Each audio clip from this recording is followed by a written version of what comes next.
मैं ये कह रहा था कि नहीं मानने का मकसद क्या है? मतलब आपका मतलब है अल्लाह को।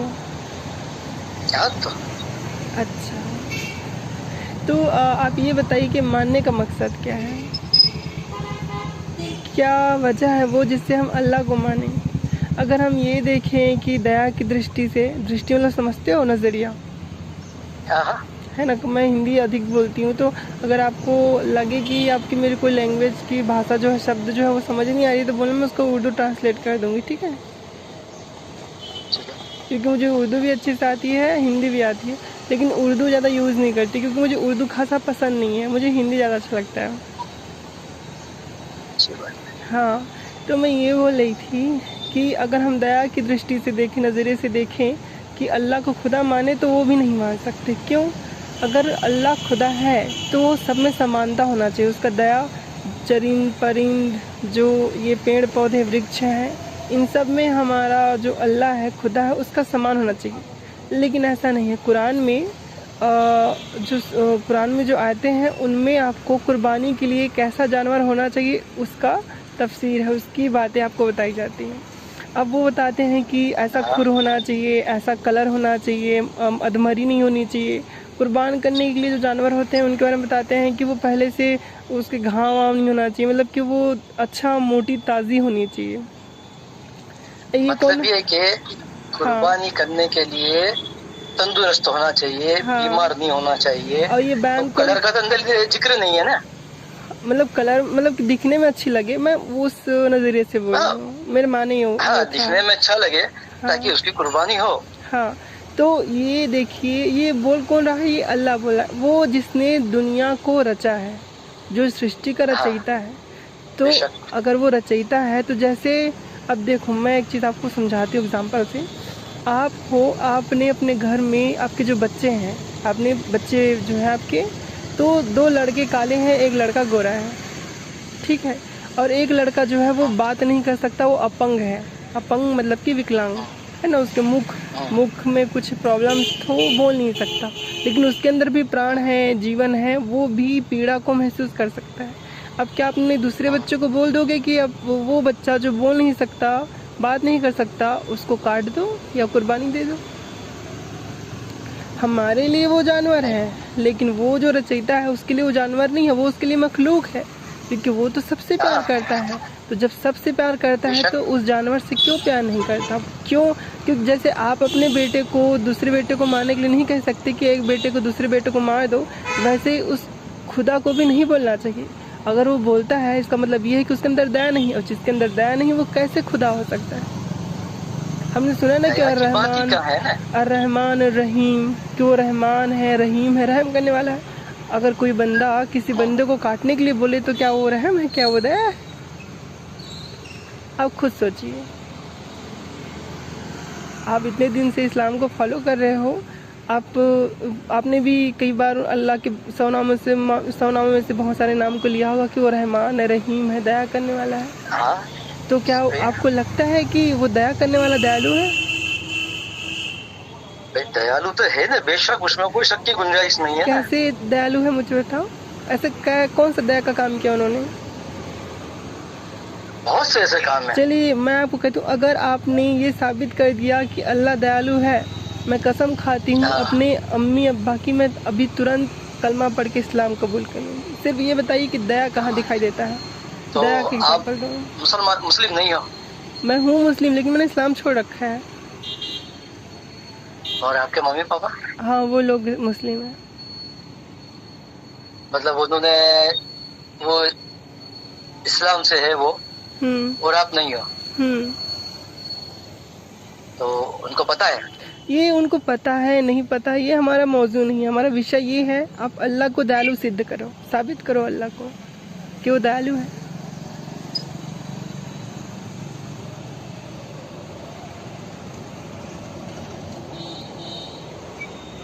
क्या हुआ? आपके सवाल तो बहुत ही,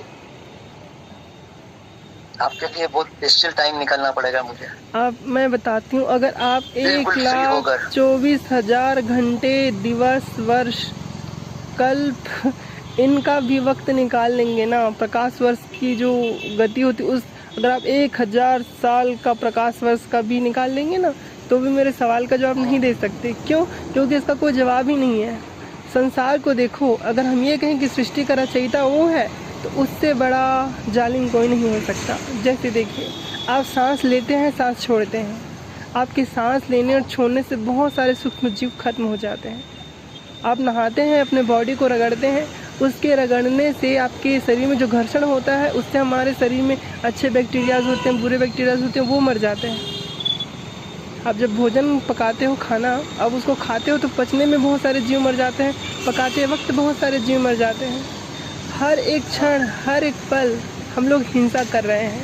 जब चलते हैं तो हिंसा, बैठते हैं पकाना नहीं चाहिए, तो फिर ये कैसे खाना चाहिए? पकाना चाहिए और खाना भी चाहिए, लेकिन अगर आप जिसको आप अल्लाह कहते हो, उसने दुनिया ऐसी बनाई है, तो वो दयालु कैसे है? क्योंकि उसके इस दुनिया में इतनी हिंसा हो रही है। चलो ये तो हम लोग जानबूझ के नहीं करते, हम जाने में हो जाता है, क्योंकि हमारा नित्य कर्म है, हमको खाना खाना ही है, नहाना ही है। लेकिन उसके बाद वो जिसने ये कहा है कि आपको कुर्बानी देनी है, मांस मिट्टी खा सकते हो, ये उन्होंने जो कहा है, क्या ये दया की भावना है? क्या इसमें दयालुता आपको दिखाई देती है?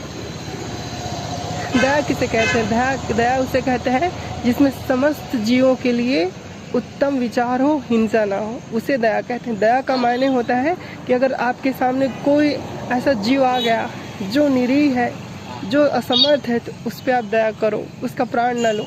और इस्लाम कैसा कहता है? इस्लाम कहता है कौन कौन से जीव आपके खाने के लिए हलाल है? क्या एक जो पिता है वो अपने एक पुत्र को दूसरे पुत्र को खाने के लिए हलाल बता सकता है? कहाँ दया है इसमें? आप बताओ, मुझे दया दिखाओ।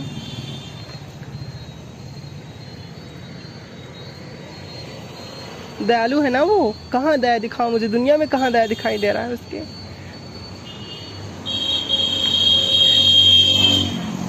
अल्लाह पाक ने जब दुनिया बनाई थी, सबसे पहले हदीस में आता है, उन्हें कलम बनाया। कलम बनाने के बाद लोहे महफूज में जितनी भी चीज़ होने वाली दुनिया में, 60,000 साल पहले उसको जो लोहे क्या किताब नाम उसका, लोहे महफूज नाम है उसका, उस किताब में लिख दिया अल्लाह पाक ने, कलम से बोल के लिखवा दिया। उसके बाद उसके लिखने के 60,000 साल के बाद या 50,000 साल के बाद ये दुनिया तख्लीक हो गई, जैसा वो लिखा था। अब जो कुछ भी इस दुनिया में होने वाला है, पहले से अल्लाह पाक ने लोहे महफूज में लिख रखा है। इवन कुरान की जो आयतें उतरती थी नबी पाक के पास, जो हमारे खातमन नबी, आखिरी नबी हैं मोहम्मद सल्लल्लाहु अलैहि वसल्लम, उनके पास भी जो आयतें उतरती थी, अल्लाह ताला लोहे महफूज से ही निकाल के देते थे, क्योंकि वो पहले से ही लिखी हुई थी। अब मुझे ये बताइए, वो लोहे महफूज में सारा कुछ पहले से लिखा हुआ है, तो ये जो रेप हो रहे हैं, ये घटनाएं भी उसमें लिखी हुई हैं। ये जो कोई मुस्लिम के इस्लाम छोड़ देता है, वो भी लिखी हुई, कोई इस्लाम में दाखिल होता है, इस्लाम को छोड़ देता है, वो भी उसमें लिखी हुई है। तो जो एक मारना काटना है, वो भी उसमें लिखी हुई है। किसी का रेप हो रहा है, किसी का खून हो रहा है, कहीं चोरी हो रही है, कोई जो भाई है वो दूसरे की बहन का रेप कर रहा है, अपनी ही बहन का रेप कर रहा है, अपनी ही अम्मी का रेप कर रहा है, ये भी उसमें लिखी हुई है। लिखने वाला कौन है? हमने तो नहीं लिखा, आपने भी नहीं लिखा। लोहे महफूज में जिसने हुक्म दिया कलम को, उसने लिखा ही, उसके दिमाग की चीज़ है। तो वो दयालु कैसे? जिसने इतना भयानक चीज़ लिख दिया हो, वो दयालु कैसे? बताओ। हेलो, हाँ, सुन रहा हूँ मैं आपकी बात, बिल्कुल ध्यान से सुन रहा हूँ। बिल्कुल सुनना भी चाहिए, लेकिन आप जवाब दो ना, दयालु कैसे हैं? अब कोई मुसलमान आपसे कहेगा, जो बड़ा आलिम फाजिल होगा, बड़ा इल्म वाला होगा, वो आपको कहेगा कि इस्लाम में अल्लाह ताला इसलिए है क्योंकि वो अपने बंदे जो मुस्लिम होते हैं उनको जन्नत में डालेगा, जो गंदे होंगे वो जहन्नम में डालेगा। उनके गंदे काम करने के लिए प्रेरित करने वाला कौन है? ज़्यादा हवसी है। वो हवस कहाँ से आती है? हार्मोन से। हार्मोन्स बॉडी के अंदर बनती है, किसी में सेक्सुअल हार्मोन ज़्यादा होता है, किसी में कम होता है। सोचने समझने की शक्ति भी इस पर निर्भर करती है। अब आपने एक चीज़ सुना होगा कि जो फरिश्ते होते हैं वो लोग अपने आप से फैसले नहीं ले सकते, वो हर चीज़ से पाक होते हैं, वो वही करते हैं जो अल्लाह डिसाइड कर देते हैं। अब ये सोचो, वो ऐसा क्यों करते हैं? क्योंकि अल्लाह ने उनके भीतर वो गंदी चीज़ें नहीं डाली हैं, क्योंकि वो नहीं चाहता कि वो गंदी चीज़ें करें। अब लोहे महफूज में पहले से सब कुछ लिखा हुआ है, और हम जो इंसान हैं, हम लोग के अंदर वो हार्मोन्स हैं। हार्मोन्स को बनाने वाला कौन? अल्लाह, है कि नहीं? अब शैतान तो हार्मोन्स नहीं बना सकता क्योंकि वो क्रिएटर नहीं है, क्रिएटर ही क्रिएट कर सकता है, ठीक है। तो वो हार्मोन्स हमारे अंदर अल्लाह ने डाले। अगर हम अल्लाह के अस्तित्व को माने तो अगर कोई बंदा किसी शैतान भी जो था, हाँ, तो सबसे इबादतगार ज्यादा से ज्यादा इबादत शैतान नहीं की, हाँ, तो इससे अगर क्या? उसने सजदा कर लिया होता तो वो भी सबसे पहला, उसके जितनी इबादत थे 1% भी किसी ने नहीं की। सबसे बड़े जो हम लोग बेवकूफ़ हैं वो यहीं बनते हैं। अब मैंने सबसे पहले आपको लोहे महफूज की बात बताई थी, है ना? शैतान जो है वो मुनाफिक हो गया, काफिर हो गया, वो मुनकिर हो गया अल्लाह का, उसने इनकार कर दिया अल्लाह से। ये बात अल्लाह को नहीं पता थी, हो ही नहीं सकता कि उसको पता नहीं था। क्यों? वो खुदा तब हो सकता है जब वो भूत का, भविष्य का, वर्तमान का, यानी कि दो तीनों काल है, समय, भूत, भविष्य, वर्तमान, सबका नॉलेज रखे तो वो अल्लाह, नहीं रखे तो काय का अल्लाह। अब उसको पता है कि शैतान को बनाऊंगा, वो मेरी सबसे अच्छी इबादत करेगा, फिर मुझसे कुफ्रिया अकीदा अपनाएगा और काफिर हो जाएगा। तो उसने उसको पैदा ही क्यों किया? और उसने अगर उसको पैदा किया है तो इसमें उसकी सबसे बड़ी चाल है। क्यों? उसको जब सब पता है कि वो लोगों को भरमाएगा, हवा को भरमाएगा, हवा फिर आदम को भरमाएगा, फिर पूरी दुनिया बन जाएगी, फिर सब एक दूसरे का रेप करेंगे, बलात्कार करेंगे। अल्लाह को सब कुछ पता था कि वो ये सब करेगा, तो फिर उसने शैतान को ऐसा क्यों बनाया? जिन को, क्यों? शैतान जिन्नों में से था, फरिश्तों में से नहीं था।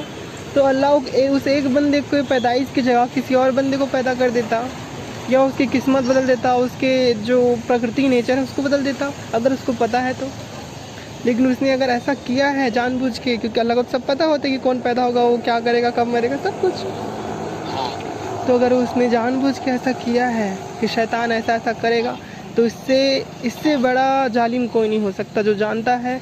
जैसे कि मैं आपको एग्जांपल बताऊं, मान लो आपको पता है कि आप किसी बच्चे को अपने घर लाओगे, और वो बच्चा जो है वो 6 साल का है। जब वो 10 साल का होगा, अगर आपको पता चल गया, आपको कंफर्म पता है ना आपको, क्योंकि ऐसा नहीं है कि कोई क्वेश्चन मार्क है कि हाँ ऐसा हो सकता है, आपको कंफर्म पता है आपको भविष्य का, कि वो आपका गला काटेगा, आपकी बीवी का गला काटेगा, फिर आपके बच्चे की रेप करेगा। आप उस बच्चे को घर पे लाओगे अगर पता है तो? पता है तो नहीं करेंगे, बिल्कुल नहीं करोगे।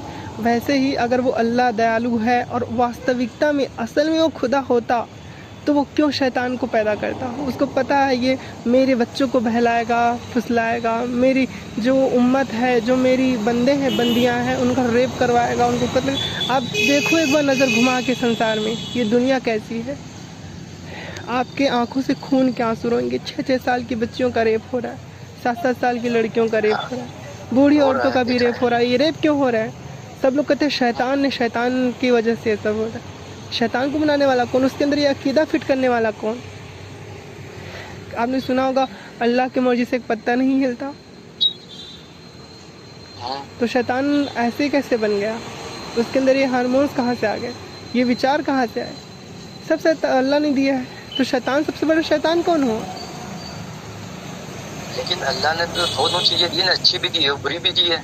अच्छा ठीक है, तो लोग बुराई की तरफ क्यों जाते हैं, अच्छाई की तरफ क्यों नहीं जाते? मैं इसको आपको एकदम एग्जांपल के साथ समझाती हूँ, आप एकदम अच्छे से समझ जाओगे।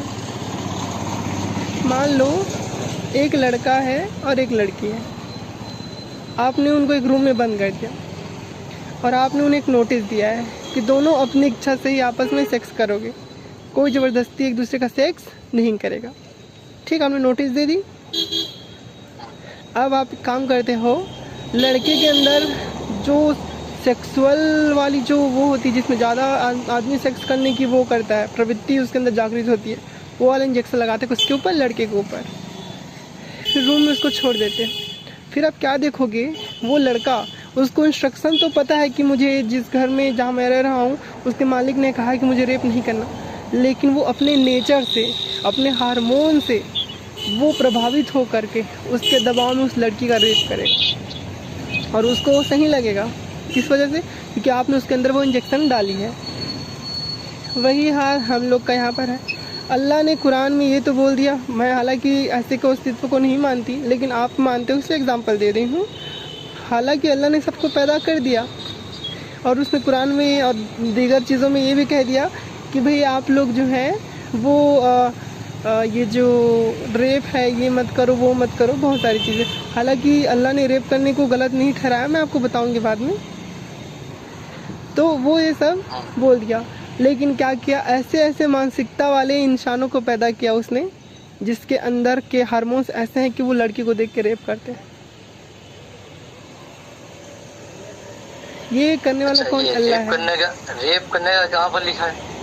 सूरह नूर की आयत 33, उसमें अल्लाह ताला कहते हैं कि ऐ लोगों, अपने मुस्लिमों को करें कि तुम लोग बांदियों को, जो बांदी होती हैं गुलाम लड़की, लोंडी कहते हैं, तो उन लोगों से व्यभिचार मत कराओ। व्यभिचार का मतलब होता है वैश्यावृत्ति। उनसे व्यभिचार, ये वैश्यावृत्ति मत कराओ। लेकिन अगर कोई शख्स उनसे वैश्यावृत्ति करवाता है तो अल्लाह उन्हें माफ़ कर देगा। इसके मायने माफ़ कर देगा, क्षमा कर देगा। इसके मायने क्या है? मान लो हमारा संविधान कहता है कि देखो भारत के लोगों, आप लोग कभी किसी लड़की का रेप मत करो, लेकिन अगर कोई बंदा रेप करता है तो संविधान उसको माफ़ कर देगा जब वो हमसे क्षमा मांगेगा। अल्लाह भी ऐसा कहता है कि कोई अगर कोई किसी को वेश्यावृत्ति करवाता है दबाव में किसी लड़की से, गुलाम लौंडिया से, तो अल्लाह उससे माफ़ी मांगने के बाद उसे माफ़ कर देगा। तो क्या संविधान अगर ऐसा कहे कि हम जो है, मतलब आप जो है वो रेप करो, मतलब रेप मत करो, लेकिन अगर कोई रेप करेगा तो उसको हम माफ़ कर देंगे, तो क्या रेप बंद होंगे इस देश में? उनको तो पता है हम लोग। सूरह नूर में आपने बताया आर्टिकल कितना है? 33 है। हाँ, नीचे वाला जो हिस्सा है वो पढ़िए आप। उसमें मैं नीचे का बता रही हूँ, ऊपर तो बहुत लंबा है, नीचे का बता रही हूँ। नीचे में लिखा हुआ है कि आए लोगों, मुसलमानों को वो लोग कह रहे हैं कि जो लौंडियाँ होती हैं उनको व्यभिचार के लिए फोर्स मत करो, दबाव मत डालो, लेकिन अगर कोई दबाव डालता है तो अल्लाह उसके माफ़ी मांगने के बाद उसे माफ़ कर देगा। तो ये कुरान की आयत पढ़ के कि अल्लाह माफ़ी मांगने के बाद माफ़ कर देता है, कौन नहीं ऐसा काम करेगा? आपने ये जो बीच का 35 आप कह रही हो, ये आपने बीच से उठाकर अब बता रही हो। सूरह नूर का 33 स्टार्ट से आप पूरा पढ़िए। हाँ, पढ़ो आप। मैं अभी शॉप पर हूँ, मेरे पास है नहीं। आपने पढ़ा नहीं है? पूरा मुझे सुनाना। जो ऊपर के आयतें हैं ना, उसमें इस कॉन्सेप्ट में नहीं कहा गया है, इसलिए मैंने नहीं बताया। नीचे में ही वो जो व्यभिचार वाला बात है उस कॉन्सेप्ट में कहा गया है। देखिए, जिस चीज़ को आप पढ़े नहीं हो ना, मैं उस चीज़ को पढ़ चुकी हूँ और मैं बहुत बहुत बहुत तसल्ली से, तफसीर से इसको समझी हूँ, इसलिए मैं नहीं मानती इसको खुदा।